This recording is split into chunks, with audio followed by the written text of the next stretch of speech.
High viewers. BBC British broadcasting council ఏదో ఉండే వీళ్ళు అసలు ఇప్పటికీ భారతదేశం మీద ఎందుకు విషయం కక్కుతుంటారో అర్థం కావట్లా. బీబీసీ తెలుగు కూడా ఉంది, దానిలో కూడా గతంలో నేను కొన్ని చూసినప్పుడు అరే ఇంత బాగిస్తారు, కొన్ని సందర్భాల్లో ఎందుకు వేరేలాగా ఉంటారనిపిస్తూ ఉండేది. సరే డైరెక్ట్ పాయింట్కి వస్తున్నా. మిలిటెంట్స్ పహల్గామ్లో మన టూరిస్టులను చంపినటువంటి వాళ్ళు మిలిటెంట్స్ అంట. Already America, Canada, France, Italy, Germany, Russia including చైనాతో సహా జరిగిన దాడి టెర్రరిస్ట్ దాడి అండ్ చేసినటువంటి వాళ్ళు ఇస్లామిక్ టెర్రరిస్ట్ అని చెప్పేసి అంటూ ఉంటే న్యూయార్క్ టైమ్స్ ఏది అమెరికా ఆల్రెడీ వాళ్ళు ఏం చెప్పినారు, మిలిటెంట్స్ అంటూ అంటే మన వాళ్ళ అభ్యంతరం తెలిపితే అమెరికా విదేశాంగ శాఖ వచ్చేసి రే ఏంద్ర అది టెర్రరిస్ట్ మటుకు మిలిటెంట్లు అన్నావేంట్రా అంటే వాళ్ళు సరిచేసి ఆ మిలిటెంట్స్ అనే దగ్గర రెడ్ లెటర్ బోల్డ్లో పెట్టి టెర్రరిస్ట్ అని పెట్టారు, మిలిటెంట్లు తీసి టెర్రరిస్ట్ అని పెట్టారు. ఇది జరిగిన తర్వాత మరల మన బీబీసీ వాళ్ళు మరి దానికి ముందు దాని తర్వాత డోంట్ ఎగ్జాక్ట్లీ నాకు తెలిసిన తర్వాత సవరించుకోవాలి. ఈ బీబీసీ ఇండియా హెడ్ ఎవరైతే జాన్ మార్టిన్ ఎవరో పర్సన్ వాళ్ళకి ఇక సెంట్రల్ గవర్నమెంట్ లెటర్ రాసింది. ఏం చేస్తున్నారు మీరు, ప్రపంచం అంతా టెర్రరిస్టులు అంటూ ఉంటే మీరేంటి అసలు మిలిటెంట్స్ అంటున్నారు, పెహల్గామ్లో టూరిస్టులు చంపింది మిలిటెంట్సా ఏంటని చెప్పేసి అన్నారు.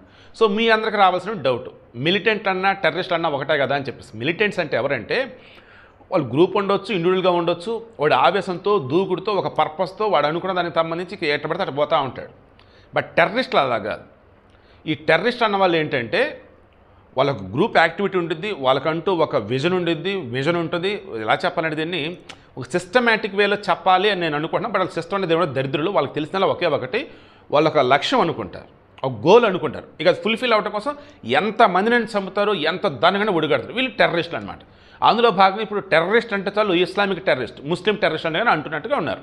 ఒక జైషే మహమ్మద్, లష్కర్ తోయిబా, తాలిబాన్లు, వైసిస్, ఈ హిజ్బుల్ ముజాహిదీన్ ఆల్మోస్ట్ బ్యాచ్ అంతది, వాళ్ళంతా టెర్రరిస్టులు.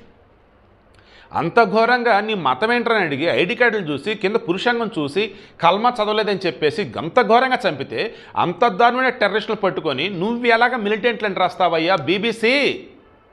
భారతదేశంలో ఉంటూ ఇంకా భారతదేశం మీద వచ్చేసి నువ్వు లేనిపోయే విధంగా వార్తలు రాస్తానంటే ఎలా? అసలు ఇమ్మీడియట్గా క్లారిటీ ఇవ్వండి, ఎందుకు మిలిటెంట్ అని రాశారు, ప్రెజర్ పడింది మీ మీద ఏమన్నా లేదన్నప్పుడు మీరు కావాలని చెప్పి ఇలా రాస్తున్నారని చెప్పేసి. తర్వాత ఈ పాకిస్తాన్కి సంబంధించి మన వాళ్ళు వేసాలు ఆపటం కావచ్చు, పాకిస్తాన్ వాళ్ళు వచ్చేసి అక్కడ నుండి భారతీయులు పంపడం కావచ్చు, దీనికి సంబంధించిన న్యూస్ కవరేజ్ చేశారు. బట్ ఓవరాల్గా అన్నప్పుడు వార్తలాగా ఇవ్వాలి. బట్ దానిని నా ఇష్టం వచ్చినట్టు ఇస్తానని చెప్పేసి నాకు నా పాత తరంలోనో నా పూర్వీకులు వాళ్ళు ఏదో నాకు చెప్పారన్నట్టు నేను మైండ్లో పెట్టుకుని ఆవేలో వెళ్తారు కరెక్ట్ కాదు కదా.